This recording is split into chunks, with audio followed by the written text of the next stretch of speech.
अब हम दंतेवाड़ा चौक में खड़े हैं और दंतेवाड़ा चौक में जो है एक नुक्कड़ सभा का आयोजन किया गया है राजा मनोज जी के द्वारा, जो स्वतंत्र पार्टी है। और आइए उनसे बात करके देखते हैं कि क्या माहौल चल रहा है इस बार 2025 में जो है किसकी सरकार आने वाली है।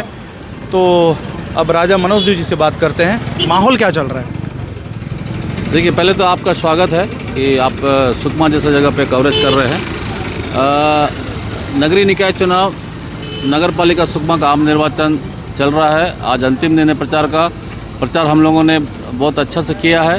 हर गली में, हर वार्ड में हम गए हैं।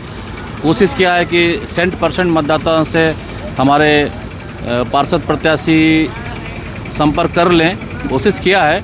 और हमारे अध्यक्ष पद के प्रत्याशी हर एक वार्ड के हर एक गली में गए हैं और इतना प्रचार सुनियोजित सांगठनिक स्तर पर शायद किसी दूसरे राष्ट्रीय पार्टी ने भी नहीं किया है। और हमें पूरा विश्वास है कि हम अभी बढ़त पर हैं और पूरा विश्वास है कि 15 में से हम करीब 10-11 पार्षद के सीट निकालेंगे और अध्यक्ष पद पे हमारी विजय एक बड़े अंतराल के साथ में होगी। और एक बार ये छत्तीसगढ़ में इतिहास रचा जाएगा कि एक निर्दलीय प्रत्याशी केवल अध्यक्ष नहीं, पूरे पैनल के साथ में बहुमत के साथ काबिज हो रहा है। बीते के 5 वर्षों में जो है कांग्रेस की सरकार रही है नगर पालिका में, और बीते के 5 सालों में ऐसा क्या नहीं कर पाई कांग्रेस की सरकार, जो आने वाले 5 सालों में जो है आपकी जो सरकार, जो आपने पैनल चुना है, वो करने की घोषणा कर रही है। आप देख रहे हैं कि 5 साल में निश्चित रूप से 1.5-2 साल तो कोरोना में कट गया इन लोग का, बेचारे लोग का। उसके बाद ये भी हुआ कि फंड नहीं था शुरुआत के साल में, ये भी हुआ।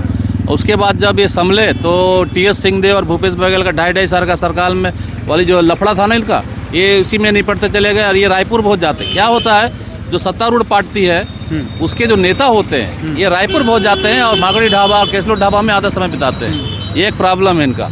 और ये नेताओं का बंगला परिक्रमा ज़्यादा करते हैं। अच्छा। उसके बाद मैं जैसा अपने नुक्कड़ सभा में भी कहा है कि राजू साहू जो यहाँ पर बहुमत के साथ में नगर पालिका चला रहे थे, उनके एक हाथ में कवासी लखमा जैसे कद्दावर नेता थे, दूसरे हाथ में भूपेश बघेल सीएम साहब के दरवाजे में भी उनकी डायरेक्ट एंट्री थी। तो दोनों हाथ में लड्डू होने के बाद विकास ये इसलिए नहीं कर पाए कि ये मुगालते में रह गए। ये सोच रहे थे कि अगला 5 साल भी इनका है, भूपेश सरकार रिपीट हो रही है, मंत्री कवासी लखमा जी रहेंगे, ये धोखे में खा गए। और इसलिए ये मुख्य कार्य है, नया बस स्टैंड बनाएंगे, पार्क नया बनाएंगे, स्विमिंग पूल हो, वाचनालय हो, जो नए जो प्रतियोगी फेस कर रहे हैं बच्चे, उनको पढ़ने के स्टडी रूम हो, एक अच्छा लाइब्रेरी हो उनके लिए, और स्टेडियम बहुत अच्छा हो, बस स्टैंड, पार्क, अन्य सुविधाएं, राशन दुकानें सही रहे, कार्यालय सही रहे। और सबसे बड़ी बात, केंद्र सरकार और राज्य सरकार की योजनाएं हैं, करीब 2-2 दर्जन योजनाएं चलते रहती है एट ए टाइम। उनका पब्लिक को पता नहीं रहता है यहाँ पर। वो हम कोशिश करेंगे, कोशिश नहीं हमारा पैनल लागू करेगा जीतने के बाद, कि वो सारी योजनाएं ज़मीन में उतरे। और जो सिस्टम में जो कर्मचारी राज और अधिकारी राज होता है, अधिकारी चाहता है, कर्मचारी चाहता है, तभी योजना नीचे आती है। उसको हम उस सिस्टम को तोड़ने का पूरा प्रयास करेंगे। तो आपके ऊपर जो है भाजपाइयों का ये कई भाजपाइयों से मैंने मिला और कई भाजपाइयों का ब्लेम एक तरीके से कहा जाता है कि जो है अभी राजा रजवाड़ों का जो है दौर गया और आम आदमियों का जो है दौर आ गया है। भाजपा सरकार जो है राजा रजवाड़ों को सपोर्ट नहीं करती, अब सिर्फ और सिर्फ आम आदमी का जो है आवाज़ बनेगी। तो इस पर आपका क्या कहना है कि इसी के वजह से जो है भाजपा जो है इस बार बड़ी बहुमत से जीतेगी? और उनका एक ही कहना है कि सिर्फ और सिर्फ अब राजा रजवाड़ों का जो है खेल ख़त्म हो चुका है। इस पर क्या कहेंगे आप? देखिए, बिल्कुल खेल ख़त्म हो गया है, वो सही बोल रहे हैं। आज़ादी के 75 साल हो गए, मोदी जी अभी अमृत महोत्सव बनाए। कौन बोल रहा है? मेरे को आप राजा बोलिए या नहीं बोलिए, ये आपका मर्जी है। स्वतंत्र भारत का स्वतंत्र नागरिक हो। और राजा रजवाड़े के नाम से हम चुनाव थोड़े लड़ रहे हैं। हम तो स्वतंत्र भारत स्वतंत्र नागरिक हैं, हमारा इंडिपेंडेंट पैनल है, जनता हमारे साथ है, हमने करके दिखाया। सभी वार्ड में लगभग लड़ रहे हैं चुनाव। और आज सवाल जो ये बोल रहे हैं कि मैं को राजा रजवाड़े राजशाही का ठप्पा लगा रहा हूँ, या मेरे कोई गोदाम में वोट भर के रखा हुआ नहीं है जो उठा के ला करके वो ईवीएम में डंप कर दूंगा, वो तो जनता वोट करेगी ना। हमारे पैनल को दिख जाएगा 15 तारीख को चुनाव के समय, काउंटिंग के समय, कि कितना वोट मिल रहा है। और आज जहाँ तक रही मेरी लोकप्रियता और संगठन क्षमता की, वो नीचे से लेकर ऊपर तक पता लगे सबकी हवा निकली हुई है। कांग्रेस की हवा निकली हुई है, बीजेपी की हवा निकली हुई है, कम्युनिस्ट पार्टी तो मैदान में नहीं है। मनीष कुंजाम जी ने इस्तीफा दे दिया, उनका अलग बस्तर राज मोर्चा है। अब बस्तर राज मोर्चा 3-4 सीट पे लड़ रही है, अब बाकी में हमको समर्थन कर रही है, अध्यक्ष पद में हमको समर्थन और कर एक रही है। चीज़ मैं बता दूं कि जो पूर्व विधायक रह चुके हैं मनीष कुंजाम जी जो है सीपीआई से जो विधायक रह चुके हैं, वो भी जो है इस पार्टी को सपोर्ट करी, आपकी पार्टी को जो है वो सपोर्ट करे। कल शायद तक आपका कॉन्फ्रेंस भी था, मीडिया कॉन्फ्रेंस भी था, उस समय उन्होंने भी कुछ बातें रखी हैं।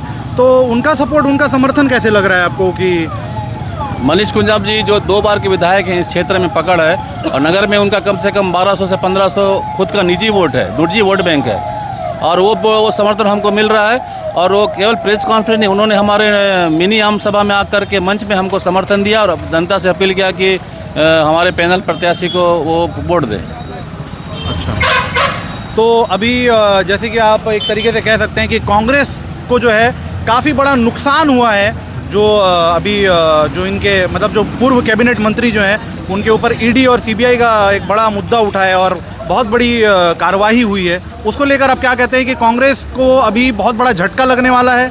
वो अगर जो लकमा दादी जो अपने कवासी लकमा जो है उनका एक बहुत बड़ा एक अहम भूमिका निभाया जाता है, अगर उनको अगर एक तरीके से देखें तो अब वो है नहीं, तो उनको क्या लगता है, मतलब वो अभी जो पार्टी है एक तरीके से कमज़ोर हो चुकी है? बिल्कुल, कांग्रेस पार्टी बहुत कमज़ोर हो चुकी है। कवासी लकमा जी जेल में है ईडी प्रकरण में, उनके नहीं रहने से कांग्रेस नेतृत्व अधूरा क्या, जैसा बोला जाए कि बहुत मतलब उनका नेतृत्वहीन हो गया है।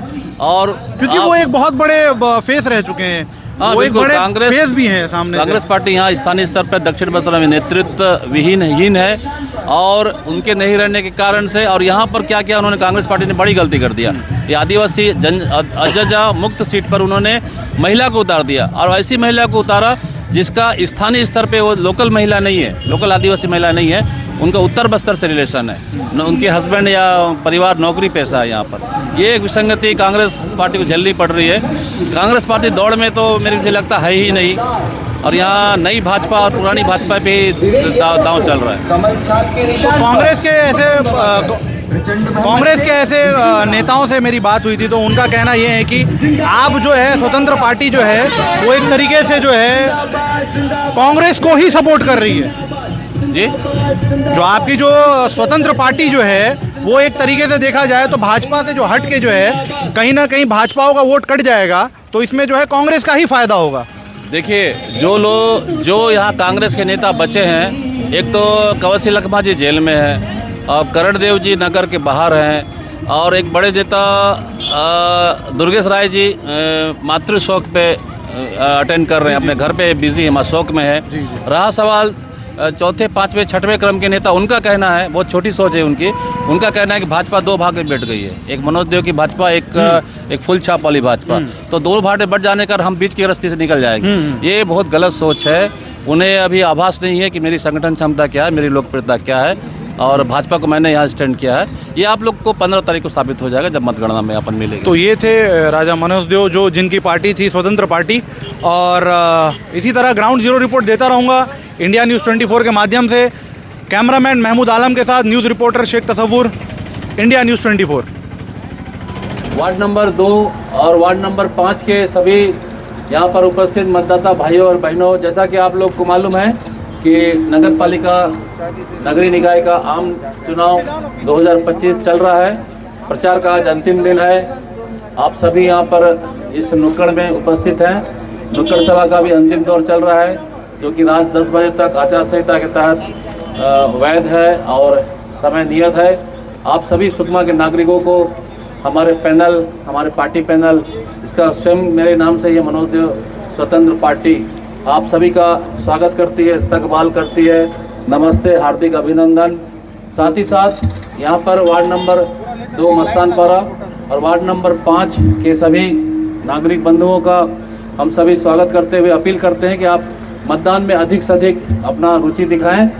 पहले मतदान करें, फिर मेला जाएं, और मेला के कारण मतदान नहीं चूकना चाहिए और मतदान के कारण मेला नहीं चूकना चाहिए। दोनों आप लोग मंगलवार को करें, एंजॉय करें, ऐसी हमारी शुभकामनाएं हैं। साथ ही साथ हमारे पैनल ने निश्चित किया है कि इस बार स्वतंत्र पार्टी के रूप में हम लड़ रहे हैं। न कांग्रेस, न बीजेपी, न सीपीआई और ना हिंदू, ना मुसलमान, ना ईसाई, हम हैं निर्दलीय और हमारा पैनल भी निर्दलीय है। काम करके दिखाएंगे, कोई जातिवाद नहीं, कोई धार्मिक उन्माद नहीं, और विषय पे काम करते हुए, शासकीय योजनाओं पर काम करते हुए, केंद्र सरकार और राज्य सरकार के द्वारा प्रदत्त, जिला प्रशासन के द्वारा प्रदत्त, कलेक्टर हो, विधायक हो, सांसद निधि के फंड का हम सदुपयोग करेंगे और करवाएंगे। मैं तो यहाँ तक बोलता हूँ कि इस बार ऐसा होगा कि विधायक निधि, सांसद निधि, मंत्री अनुतोष कोष और जनसंपर्क निधि का भी जो पैसा आएगा जनप्रतिनिधियों के द्वारा, उसका भी हम विधिवत जांच किया जाएगा कि वो पैसा जमीन में लग रहा है या नहीं लग रहा है, या उसमें भी भ्रष्टाचार हो रहा है।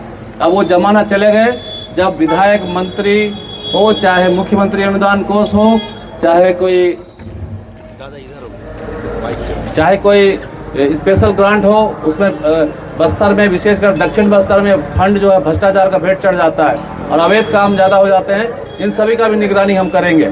साथ ही साथ मैं आप सभी मतदाता बंधुओं से निवेदन करूंगा कि अधिक से अधिक मतदान करें हमारे पक्ष में, हमारे पार्टी प्रत्याशी के पक्ष में।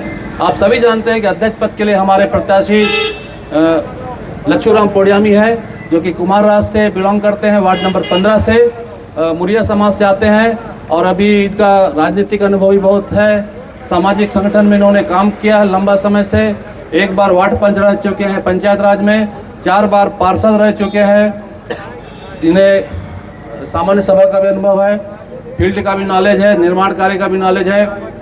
एक आप लोग मेच्योर्ड प्रत्याशी को आप लोग चुन रहे हैं, ऐसी हम आशा करते हैं। तो लच्छूराम पोडियामी जी का अध्यक्ष पद में 4थे क्रम पे चुनाव चिन्ह है एयर कंडीशनर। आप उसमें भारी से भारी बटन, अधिक से अधिक बटन दबाइए और उन्हें विजय बनाइए। इसी तरह वार्ड नंबर 5 के पार्षद पद के प्रत्याशी साहिल सिंह ठाकुर का है, उनका चुनाव चिन्ह ब्लैक बोर्ड है, 3 नंबर पे है। वार्ड नंबर 5 में जब पार्षद का आएगा तो 3 नंबर पे चुनाव चिन्ह साहिल सिंह ठाकुर का ब्लैक बोर्ड चुनाव चिन्ह है। मैं आप सभी से अपील करता हूं कि अधिक से अधिक मतदान हमारे पार्टी के पक्ष पे करें और नगर को एक बेहतर सरकार दें। नगर सरकार चुनने के लिए आप सभी का आप लोग मेरी बात को ध्यान से सुन रहे हैं। धन्यवाद। जय हिंद, जय भारत।